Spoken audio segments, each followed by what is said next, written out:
Seguindo, para não perdermos tempo, nacionalidade. Nós temos duas possibilidades de nacionalidade aqui no Brasil, tá? O primeiro é brasileiro nato, tá? E o brasileiro naturalizado. O brasileiro nato tem duas possibilidades aqui de acordo, três na verdade, mas no final das contas são duas, tá? Vou explicar melhor daqui a pouco. Para que seja considerado brasileiro nato no nosso país, tá? O primeiro deles é a questão do nascimento, local de nascimento, tá? Que chama questão do territorial, que é o nascido no Brasil, tá? Se nasceu no Brasil, mesmo que o pai ou a mãe sejam estrangeiros, ele pode ser registrado aí como brasileiro nato, tá? Salvo tem aqui salvo os pais que estejam a serviço do seu país, como é o caso dos diplomatas, né? O embaixador, os cônsules, né? Tu pega lá um diplomata americano aqui na embaixada americana em Porto Alegre, aqui, né, no Rio Grande do Sul, um casal, por exemplo, né? E o filho deles nasce aqui no Brasil. Como eles estão a serviço do país deles, ele não é brasileiro. Embora tenha nascido aqui, ele não pode ser brasileiro nato, tá? Mas um casal que esteja viajando aqui no Brasil, por exemplo, um casal de americanos, como eu citei, está viajando, tá aqui em férias e o filho nasce aqui no Brasil. Como ele não está a serviço do país dele, essa criança pode ser registrada aí como brasileiro, tá? É isso. Esse é o primeiro ponto, então, questão territorial. O segundo é questão sanguínea. É o filho, a criança que nasceu no estrangeiro, mas que ele é filho de pai ou de mãe brasileira. É um dos dois, não precisa ser dos dois, tá? Então, se ele tiver sangue brasileiro, tá? Ele tem direito a ser registrado como brasileiro nato. Eu falei que são três, na verdade são dois, porque é a questão do sangue, entenderam? O B, que é a letra B do inciso 1 do artigo 12, ele fala brasileiro, pai ou mãe brasileira que esteja a serviço da República Federativa do Brasil, que é o caso do diplomata, um diplomata brasileiro, ou um homem diplomata, uma mulher diplomata, representando nosso país em qualquer país do mundo. O filho deles, né, logicamente, será brasileiro nato, tá? Porque ele tem sangue brasileiro, a verdade é essa. É porque aqui ele quis dizer que é porque está a serviço do Brasil, né? Mas o inciso, a letra C aqui, ela explica melhor, que é a próxima, né? Pai ou mãe registrado em repartição brasileira competente, que é o pai ou mãe brasileiro estão lá sei lá, em qualquer país, em Portugal, né? E o filho nasce lá em Portugal, eles vão lá no consulado brasileiro e registram o filho, tá? Aí ele vira brasileiro nato. Ou, a qualquer tempo depois de atingida a maioridade, ou depois, né, que optem aí, vem residir no Brasil, atingida a maioridade da criança, né, ficou maior de idade, ela opte pela nacionalidade brasileira, entenderam? Então vamos botar que o pai ou mãe brasileiro estão morando em Portugal e, não, eu quero que meu filho seja português, né? Não vou ir no consulado brasileiro para registrar meu filho como brasileiro. A Constituição ela teve esse cuidado de colocar aqui que essa criança, quando ela fizer maior de idade, quando ficar maior de idade, ela pode chegar lá e pedir para ser brasileira, entendeu? Caso o pai ou a mãe não queiram. Então ela pode pedir aí a nacionalidade brasileira. O resumo da história é o sangue. Se tiver sangue brasileiro, tanto o pai ou a mãe podem registrar o filho como brasileiro nato, ou a própria pessoa, quando ela ficar maior de idade, abre essa possibilidade dela pedir a nacionalidade brasileira, tá? Em países aí que aceitem a dupla nacionalidade, que é o caso de Portugal, fatalmente essa pessoa, quando fizer 18 anos, ela irá num consulado brasileiro e pedirá a sua cidadania brasileira, porque ela não perderá a cidadania portuguesa dela, seguirá com as duas, tá? Já não é o caso aí de alguns países que não aceitam a dupla nacionalidade, que é o caso da Alemanha, por exemplo, né? Que não aceita, aí a pessoa, se pedir a nacionalidade brasileira, ela perderá a alemã. Então, aí depende de cada pessoa, né, o que ela achar melhor, mas ela tem o direito garantido aqui pela Constituição Federal, tá? Critério território ou critério sangue, é isso, pai ou mãe brasileiro, tá? Esses são os brasileiros natos, e também temos os brasileiros naturalizados, que são estrangeiros que querem se tornar brasileiros, tá? Ele não tem nem sangue brasileiro e nem nasceu aqui no Brasil. Daí esse estrangeiro que quiser se tornar brasileiro, Regra geral, ele precisa morar aqui no Brasil por mais de 15 anos ininterruptos, tá? E sem condenação penal. Não pode ser punido aqui criminalmente, então, por 15 anos. Daí ele pede a nacionalidade brasileira, ele será naturalizado. Nós temos muitos aqui, né? De países aí em que as pessoas fogem, né? Que estão em estado de guerra, aí os países deles, né? E fogem aqui para o Brasil por uma vida melhor, né? Ficam aqui na condição de estrangeiro com visto de trabalho, né? Visto permanente por esse período aí de 15 anos, aí passados os 15 anos ininterruptos, eles pedem a nacionalidade brasileira e se tornam brasileiros. Tá, e o filho, vamos fazer um raciocínio assim, o filho de um casal senegalês que esteja aqui no Brasil, nem precisa ser um casal, um senegalês, homem, e uma brasileira, por exemplo, né? Eles têm um filho. O casamento não está aqui, nos Estados Unidos tem, né? Ainda ontem eu vi um filme, se casar com um americano tem direito. Aqui na nossa Constituição Federal tem o Estatuto Estrangeiro, mas para nós aqui na Constituição não fala nada. Casamento, então, não está escrito aqui, tá, pessoal?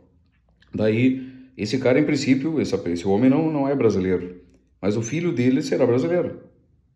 Por dois critérios. Primeiro, pelo sangue, porque a mãe é brasileira, e segundo, porque ele nasceu aqui no Brasil, tá? E se for um casal de senegalês, né? Nasceu o filho aqui no Brasil, também será brasileiro, pelo critério lá do territorial. Nasceu no Brasil, tá? E aí tu tens o filho brasileiro e os pais estrangeiros, não tem problema. Aí eles ficaram esses 15 anos ininterruptos aqui e pedirão essa cidadania brasileira, como naturalizados, tá?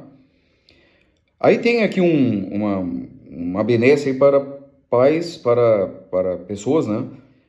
De países que falem língua portuguesa, que nós temos vários, né? Países que falam língua portuguesa, que é o caso da Angola, né? O próprio Portugal, né? Então, esses países, basta um ano ininterrupto, não são 15 anos, é um ano somente. E idoneidade moral, tá? Então, um angolano, né? Guiné-Bissau, outros países que falam a língua portuguesa, essas pessoas podem, basta um ano aqui, já podem pedir a cidadania brasileira, naturalizado, tá? É isso. 15 anos para que não fala a língua portuguesa, um ano para quem é país fala a língua portuguesa. Portugueses que residem no Brasil, se houver reciprocidade em favor do brasileiro, são a eles atribuídos todos os direitos inerentes ao brasileiro, salvo o caso previsto na Constituição. Aqui não está falando que o português se naturalizou brasileiro, ele fica aqui no Brasil como português mesmo, ele não se naturaliza. Ele tem todos os direitos, inclusive votar, né? A questão, direito de cidadania, como português, tá?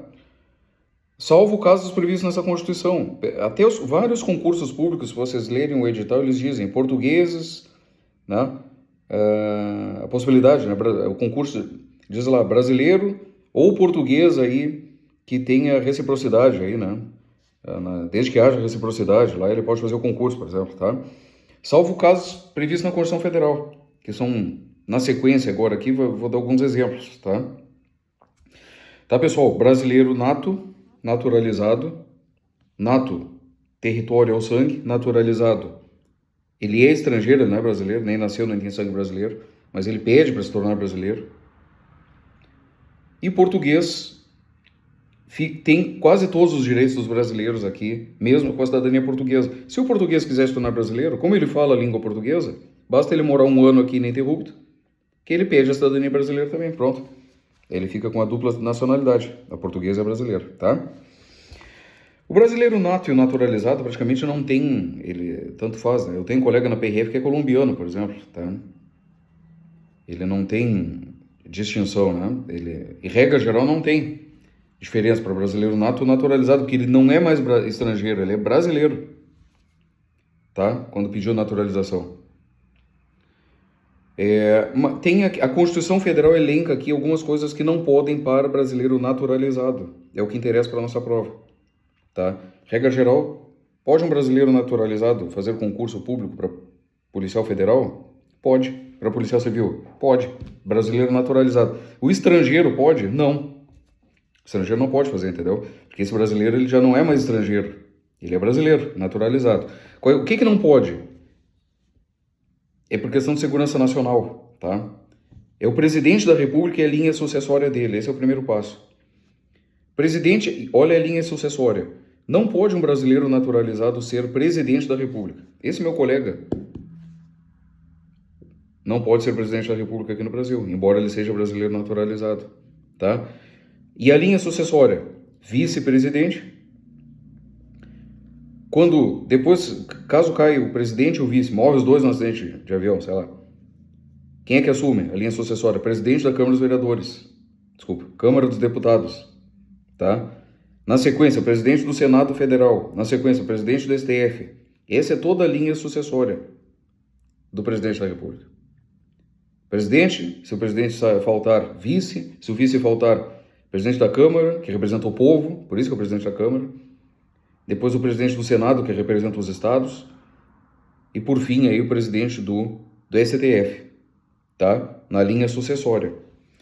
Depois nós temos a carreira diplomática, os concursos aí para diplomata, né? Do Itamaraty, um baita concurso. Carreira diplomática, que também não podem ser naturalizados, tem que ser brasileiros natos, porque eles estão defendendo o nosso país, né? Nas relações internacionais, comércio internacional, né? E outros assuntos diplomáticos. A carreira diplomática também não pode. Oficial das Forças Armadas, que isso aqui é uma questão de segurança nacional. O praça das Forças Armadas, soldado, sargento, suboficial, pode, cabo, pode ser naturalizado? Pode, tá? Um senegalês, esse naturalizado, que se naturalizou, ele pode ser praça das Forças Armadas, ele não pode ser oficial. Porque os oficiais são os que pensam, né? São os organizadores ali da questão de segurança nacional. Os praças são os que colocam em prática, né? Então, por isso que os oficiais que são, para que não... Porque a lógica é que se a Constituição Federal, uma pessoa naturalizada, ele sempre terá ali um vínculo com o país de origem dele, né? E daqui a pouco um oficial das Forças Armadas aí, ele pode chegar a general, por exemplo, né? Para questão de segurança nacional, de guerra e paz, né? E ele, por algum motivo, beneficiar aquele país de origem dele, né? Então, ele não pode, o oficial das Forças Armadas não pode. E o ministro de Estado da Defesa, somente esse ministro de Estado, costumam muito botar em concurso público o ministro da Justiça. Pode um brasileiro naturalizado ser ministro da Educação? Claro, da Educação, da Cultura, ministro da Justiça e Segurança Pública, pode, tá? Todos os demais ministros, todos, sem exceção. O único que não pode é o da Defesa. Por quê? Porque é segurança nacional. O mesmo caso dos oficiais das Forças Armadas. Entenderam? O brasileiro pode perder a nacionalidade? Pode. O brasileiro nato, esse que nasceu aqui no Brasil ou que tem sangue brasileiro, pode perder a naturalidade? Nunca. O brasileiro nato jamais pode perder a naturalidade dele. Ele será brasileiro para sempre, a não ser que ele opte por não ser mais brasileiro, tá? O naturalizado pode, pode por sentença judicial. Em duas hipóteses, ou fraude no processo de naturalização, ele mentiu lá no processo dele, posteriormente descobre que teve aquela fraude, aqui é tranquilo, isso aqui já sempre teve na Constituição Federal, e agora foi inserido com a Emenda Constitucional 131 de 2023, e se for inserido agora, pode cair no concurso, o brasileiro naturalizado que atenta contra a ordem constitucional e o Estado democrático. Aqueles crimes lá contra a ordem constitucional e o Estado democrático, tá? Que estão agora sendo muito debatidos aí no nosso STF, tá? E na sociedade no geral. Nesse caso também pode perder a naturalização por sentença judicial. É o Poder Judiciário que tira. Não é o Poder Executivo, tá? Ou o Poder Legislativo. É sentença judicial, tá? Poder Judiciário tira a naturalidade, então, do naturalizado nesses dois casos. Fraude ou atentado contra a ordem constitucional e Estado democrático, tá? Ou quando faz o pedido, né? Perante a autoridade brasileira competente. Aí não é autoridade judicial. O brasileiro vai lá, não quero mais ser brasileiro, eu quero ser alemão. Meus pais são alemães aí, tenho descendência alemã. Como a Alemanha não aceita dupla cidadania, eu prefiro ser alemão, então. Eu vou para lá. Aí ele pede, pronto. Aí não é judicial, é perante a autoridade brasileira, tá? Autoridade do Poder Executivo, tá? A renúncia à nacionalidade não impede de readquirir a nacionalidade brasileira originária. Falaremos na sequência, na próxima aula, sobre isso.